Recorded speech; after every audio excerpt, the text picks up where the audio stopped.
Holi Trinity Church Bolarum estate సమర్పణలోని daily Bible డివోషన్స్ని వీక్షిస్తూ ఉన్న ప్రేక్షకులందరికీ మన రక్షకుడైన క్రీస్తు ప్రభుని పేరట మా హృదయపూర్వక స్వాగతం. నేటి అనుదిన వాక్య ధ్యానాల్లో Mary being chosen as the mother of Jesus, Yesu ప్రభుని తల్లిగా ఎన్నుకోబడిన మరియ అనే అంశంపై మన సభ్యులు శ్రీమతి ఏ సత్యవతి దేవదాసమ్మ గారు అందించే దైవ సందేశాన్ని విందాం. సందేశానికి అనుబంధంగా ఈ క్రిస్మస్ గీతాన్ని ముందుగా విందాం.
ప్రార్థించుకుందాము. కృపగల దేవానికి వందనాలు, కృతజ్ఞతాస్తుతులు, స్తోత్రములు. దయగల మా తండ్రి, గడిచిన రాత్రంతా కూడా సుఖమైన నిద్రను దయచేసి తండ్రి, మా జీవితాలలో మరి యొక్క నూతన దినమును మీరు మాకు అనుగ్రహించి మా ఆయుష్ను పొడిగించి ప్రభా, ఈ ఉదయకాల సమయమందు ప్రభా నీ యొక్క వాక్యాన్ని చదివి ధ్యానించినట్టుండగా తండ్రి, మీరే మా స్థుతులపై ఆశ్రయుడవై ఉండమని నజరుడైన యేసు నామాన్ని బట్టి వేడుకుంటున్నాను స్వామి. ఆమేన్. అందరికీ గుడ్ మార్నింగ్. డైలీ బైబుల్ డివోషన్లో వాక్యాన్ని వింటున్నటువంటి ప్రతి ఒక్క బిడ్డలందరికీ కూడా యేసుక్రీస్తు నామములో శుభములు, వందనాలు తెలియజేయుచున్నాను. మరి నేటి దినాలలో మనము చాలా ప్రాముఖ్యమైనటువంటి దినాలు, శ్రేష్టమైనటువంటి దినాలలో మనము ఉన్నామని మరి ఒక్కసారి మనల్ని మనం గుర్తు చేసుకుంటూ, మరి దేవుని వైపు మన తలంపులు కానీ, మన ఆలోచనలు కానీ, మన యొక్క ప్రవర్తన కానీ మనమంతా కూడా దేవుని వైపు చూస్తూ, దేవుని అనుసరిస్తూ, దేవుని ఎడల మనము కృతజ్ఞత కలిగి జీవించాలని దేవుడి దినమున మనల్ని కోరుచున్నాడు. మరి ముఖ్యమైనటువంటి శ్రేష్టమైనటువంటి దినాలు క్రిస్మస్ పండగ, క్రిస్మస్ సంబరాలు. మరి క్రిస్మస్ పండగ అని అంటే ఖాళీ మరి ఒంటికి కొత్త బట్టలు, మరి కడుపుకు మంచి భోజనము, మరి గృహాలకు రకరకాలైనటువంటి మరి కలర్స్ వేసుకోవడమే కాదు, మనలో నూతనత్వం అనేది రావాలి, మనలో మార్పు అనేది జరగాలి, మనలో అనేకమైనటువంటి మరి దేవుని యొక్క పిలుపుకు తగినట్టుగా మనము జీవించాలని దేవుడి దినమున మనల్ని అడుగుచున్నాడు. మరి లూకా సువార్త 1వ అధ్యాయము మరి 26వ వచనమును చూసినట్టయితే, 6వ నెలలో గాబ్రియేలను దేవదూత గలిలియాలోని నజరేతను ఊరిలో దావీదు వంశస్థుడైన యోసేపును ఒక పురుషునికి ప్రదానము చేయబడిన కన్యక యొద్దకు దేవుని చేత పంపబడెను. ఆ కన్యక పేరు మరియా. ఆ దూత లోపలికి వచ్చి ఆమెను చూచి, దయాప్రాప్తురాల, నీకు శుభము, ప్రభువు నీకు తోడై ఉన్నాడని చెప్పాను. మరి ఆ గ్రామములో మరి యోసేపు అనేటటువంటి పురుషునికి ప్రదానము చేయబడిన తర్వాత మరి వారు పెళ్ళి కాకుండానే మరి మరియమ్మకు గర్భము, అంటే దేవుని కృప వలన, దేవుని యొక్క అనుగ్రహం వలన మరి యేసు ప్రభు మరియమ్మ గర్భములో జన్మించాలని. మరి ఈ ప్రపంచంలో అనేక మంది స్త్రీలు ఉన్నారు, గొప్పవారు ఉన్నారు, బీదవారు ఉన్నారు, మధ్యతరగతి వారు ఉన్నారు, చాలా అందమైనటువంటి వారు ఉన్నారు. కానీ అయినప్పటికీ కూడా దేవుడు మరి మరియమ్మను ఎంచుకున్నట్టు మనము చూడగలుగుతున్నాము.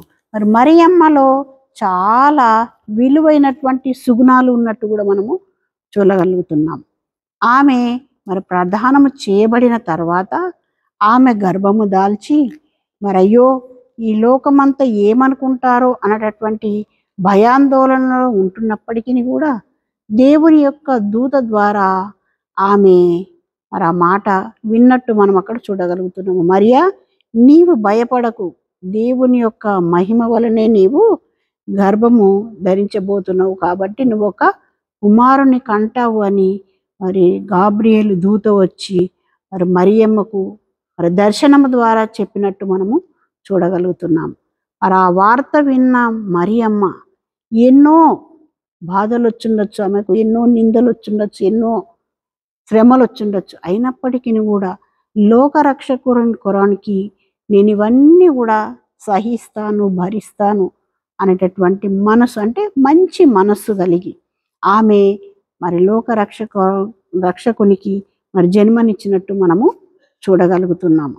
మరి ఆ పరలోకము నుండి విడిచి దేవుడు మన కొరానికి, మన పోలికలో, మన స్వరూపములో చేయబడి మరి మన మధ్య మనతో ఉంటూ మరి మనకున్నటువంటి సమస్త పాపములన్నీ తొలగించడానికి, మనల్ని పవిత్రులుగా మరి తీర్చిదిద్దడానికి మరి దేవుడు ఈ లోకంలో మరి నరావతారిగా వచ్చినట్టు మనం ఇక్కడ చూడగలుగుతున్నాము. మరి మరియమ్మ గర్భము దాల్చి అంత లోకరక్షకునికి మరి జన్మనిచ్చి మరి మన యొక్క కర్మ పాపం నుంచి మనల్ని విడుదల చేయడానికి, విముక్తిని మరి మనకు ప్రసాదించడానికి దేవుడు ఈ లోకంలో వచ్చినాడు. నేటి దినాలలో చూసినట్టయితే క్రిస్మస్ అది సంవత్సరానికి ఒక్కసారి వచ్చే పండగ, క్రిస్మస్ పండగ. మరి చాలామంది క్రిస్మస్ పండగ అని అంటే డ్యాన్సులు చేయడం కానీ, కేకులు కట్ చేయడం కానీ, అనేకమైనటువంటి మరి సెలబ్రేషన్లు చేయడం అవి కాదండి. దేవుడు అడుగుతున్నాడు అవి కాదు. విరిగి నలిగినటువంటి నీ హృదయాన్ని దేవునికి ఇవ్వడానికి నీవు ఇష్టపడాలి. మనలో ఉన్నటువంటి పాత రోత బ్రతుకులన్నిటిని కూడా తీసివేసి నూతనమైనటువంటి హృదయము కలిగి, నూతనమైనటువంటి ఆలోచనలతో దేవుని సేవలో కానీ, దేవుని పరిచర్యలో కానీ, దేవుని కొరానికి మనం ఎంత మాత్రం వాడబడుతున్నాం అనేది మనం ఒకసారి పరీక్షించుకొని, మరి దేవుడు ఈ దినాన మన కుటుంబంలో జన్మించడానికి, మనలో జన్మించడానికి దేవుడు సిద్ధంగా ఉన్నాడు. కాబట్టి మనం కూడా దేవుని యొక్క అడుగుజాడలో నడుస్తూ, దేవుని యొక్క మరి మంచి పేరు ప్రఖ్యాతలను మనం కూడా కాపాడుకుంటూ, దేవుని మహిమపరిచే బిడ్డలంగా, దేవుని కొనియాడే బిడ్డలంగా, దేవుని ఆరాధించే బిడ్డలంగా మనం ఉండాలని దేవుడి దినమున కోరుచున్నాడు. మన కొరానికి ఆ పరలోకాన్ని విడిచి ఈ భూలోకానికి నరావతారిగా మన మధ్యలో నివసించడానికి దేవుడు వచ్చినాడు. కాబట్టి మనకున్నటువంటి ప్రతి విధమైనటువంటి ఈ లోక సంబంధమైనటువంటి వాటినన్నీ కూడా వదిలిపెట్టి మన ముందు యేసు ప్రభువును ఉంచుకొని, యేసును అనుసరిస్తూ ముందుకు నడిచే భాగ్యాన్ని దేవుడు తన కృప సన్నిధి మనకు దయచేయడానికి సిద్ధంగా ఉన్నాడు. కాబట్టి మనం అందరం కూడా ఈ క్రిస్మస్ దినాలలో సంతోషంగా ఎంతోమంది క్యారల్స్ చేసుకుంటూ ఉంటాం, సంబరాలతో పాటలు పాడుకుంటూ ఉంటాం, సంతోష గానా ప్రతిగానాలు చేస్తూ ఉంటున్నాం. ఆ విధంగా ఇంకను మన హృదయపూర్వకమైనటువంటి ఆరాధనలో మనము ముందుకు కొనసాగాలని దేవుడి దినమున మనల్ని కోరుచున్నాడు. మరి యేసుక్రీస్తు జన్మ ద్వారా మానవ లోకాన్ని విడిచి మరి ఎంతోమంది ప్రవక్తలు ఎదురు చూసినారండి ఆయన కొరానికి. మహా ఋషులు కావచ్చు, మహాపురుషులు కావచ్చు, ఎందరో ఎదురు చూసినప్పటికీ కూడా వారందరికీ దొరకనటువంటి భాగ్యము, వారందరికీ పొందనటువంటి మరి ఆశీర్వాదాలు ఒక మరియమ్మకు దక్కినాయి. ఎందరో అనుకుంటుండొచ్చు, నా కడుపున జన్మించాలి యేసయ్య అని ఎందరో స్త్రీలము మనం అనుకుంటవచ్చు. కానీ దేవుడు మరియమ్మకు మాత్రమే ఆ ఒక గొప్ప ధన్యకరమైనటువంటి జీవితాన్ని ఇచ్చినట్టు మనం ఇక్కడ చూడగలుగుతాం. ఆమె ఎన్ని అవమానాలు భరించినప్పటికీ కూడా, ఆమెలో ఎంత వేదన ఉన్నప్పటికీ కూడా లోకరక్షకుడు కొరానికి తన యొక్క మరి గర్భాన ఆమె దేవునికి స్థానం ఇచ్చినట్టు మనం చూడగలుగుతున్నాం. మరి నేటి దినాలలో మనం కూడా దేవుని కొరానికి హృదయం అనేటటువంటి ఆలయం అనేటటువంటి మన హృదయాలలో దేవుణ్ణి మనం నిలుపుకోవడానికి, దేవుణ్ణి మనము ప్రార్థించడానికి, దేవుణ్ణి అనుసరించి జీవించడానికి దేవుని కృప మనకు తోడునై ఉండును గాక. ఆమేన్. ప్రార్థించుకుందాము. కృపగల దేవా, నీకే వందనాలు తండ్రి. మా ముందున్నటువంటి క్రిస్మస్ దినాలలో ప్రభా, మరి అలవాట్లను కానీ పాత జీవితాలను మేము మార్చుకొని నా తండ్రి నూతనమైనటువంటి హృదయాలతో నిన్ను నూతనంగా ఆరాధించి మహిమపరచుటకు నీ కృప మా అందరికీ దయచేయమని నజరేయుడైన యేసు నామమును బట్టి వేడుకుంటున్నాను స్వామి. ఆమేన్.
భయపడకుడి